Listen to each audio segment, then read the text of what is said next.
Hello, this video I am going to discuss about some of the important method of JavaScript numbers. So number, parseInt and parseFloat. That that is today's agenda. So I will go to the number first. So how number will behave. So whenever we are using a console.log, here I am using a console.log and I need to take a number, and inside that I am just giving something like true what it's going to print. So it's print 1. If it is false, it will print 0. If it is something like string, what's gonna happen? Something like this one. What will be the output? Not a number. So you will get a not a number on this occasion. And I am giving 10 here. Let's see, I got 10. Then I am giving something like space like this. What is going to happen here in this condition? It's print not a number. So basically the thing is like JavaScript, uh, whenever JavaScript get a parameter here, JavaScript try to convert into a number. If it is not meaningful combination of string inside this one, JavaScript will ignore it. JavaScript give an output like it's not a number. So JavaScript trying to work for us. I mean, whenever we are giving a number with a particular number, space, whatever it is, it will try to convert that. So here another scenario. I am just having an extra space after my number. So what is going to happen in this scenario? It's trim that space. So basically JavaScript will do a better thing here. But if I am adding a space inside between the number, it will give a not a number exception, not a number result.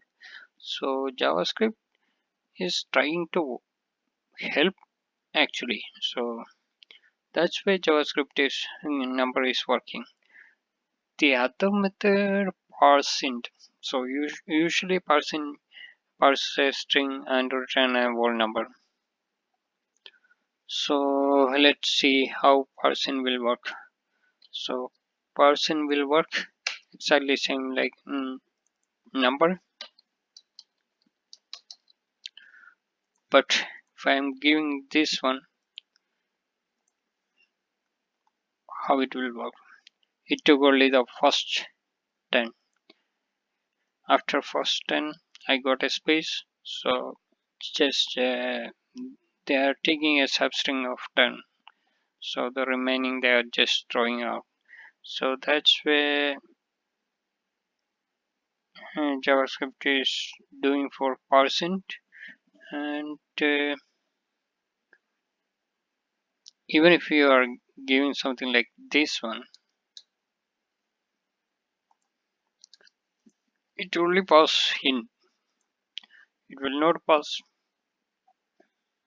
the decimals. That's another thing.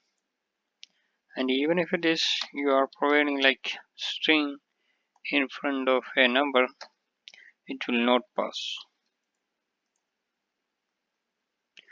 So I got not a number here. So that's where parsing is working. So the same way the parseFloat also working. So I am giving something like 1033.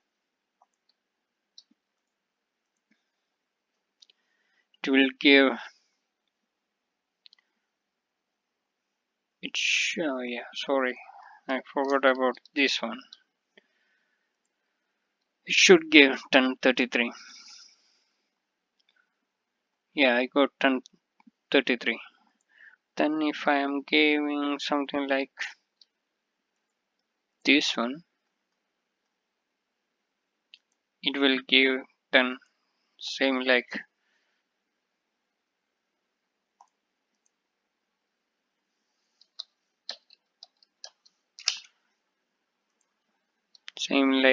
parseInt.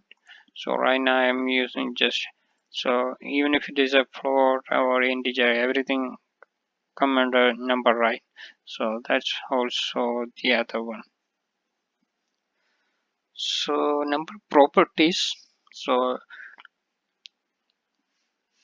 till now we discussed about a number of methods, right? So many methods.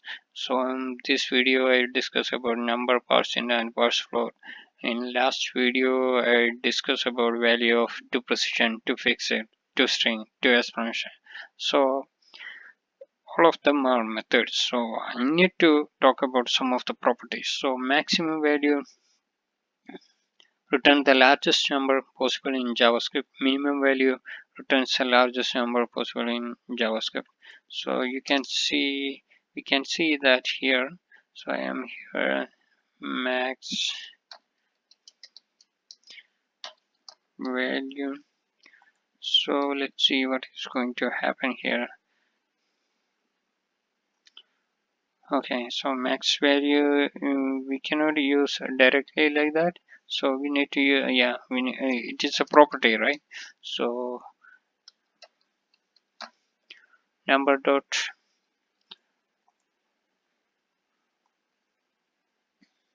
so I got the maximum number, so it's in an exponential format. So like that we can use minimum value.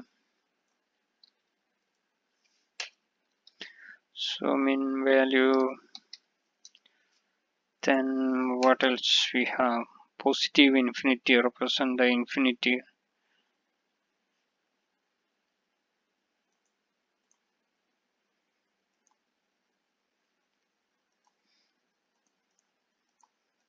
So it will, yeah, positive infinity means it will return an infinity. Negative infinity also there, and we have not a number. So here I am going to create not a number. So let's see what's going to happen in this scenario. So I got the minimum value here, so exponential of minus. This one not a number. I'm just taking the not a number from number. That's where all these things works. Is anything else we need to take care of right now? So right now we finish JavaScript numbers, and next video I will go to JavaScript arrays. JavaScript array, array method, array sort, array iteration. That are three important methods. I mean, whenever we are going for an interview or something, usually we'll get questions about arrays. So we need to go through all of this actually. So the other things are not that much important. So probably I will stop for a little bit. I don't know whether I need to go to the arrays first, or I will do after going back to my Java tutorial, because I stopped Java tutorial for a while. I mean, to jump into JavaScript.